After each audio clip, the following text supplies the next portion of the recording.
بزم فروغ ادب و ثقافت لیا کی ماہانہ ادبی نشست صدارت معروف شاعر و دانشور میاں شمشاد حسین سرائی نے فرمائی۔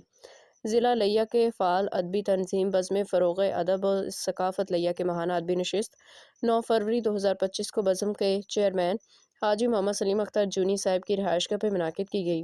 ادبی نشست کی صدارت معروف دانشور و شاعر میاں شمشاد حسین سرائی نے فرمائی۔ مہمانان خصوصی سید عارش گیلانی اور شفقت عابد تھے۔ مہمانان اعزاز تنویر حسین نجف جبکہ مہمانان محتشم میں حنیف عاجز اور اقبال حسین دانش تھے۔ ادبی نشست کی نظامت نعمان اشتیاق نے فرمائی۔ نشست کا آغاز تلاوت کلام پاک سے ہوا۔ نعمان اشتیاق نے شرف حاصل کیا۔ نعت رسول مقبول کا شرف حنیف عاجز نے حاصل کیا۔ جن شعراء نے خوبصورت کلام سنایا ان میں حمید منصف، شہباز بٹی، حنیف عاجز، اقبال حسین دانش، صابر جاذب، شفقت عابد، سید عارش گیلانی، نعمان اشتیاق، تنویر حسین نجف اور میاں شمشاد حسین سرائی شامل تھے۔ ہر شاعر نے خوبصورت انداز میں داد وصول کی۔ ترنم میں سید عارش صاحب نے کلام گا کے ماحول کو چار چاند لگا دیے۔ محمد سلیم اختر جونی نے شرکاء کا شکریہ ادا کیا۔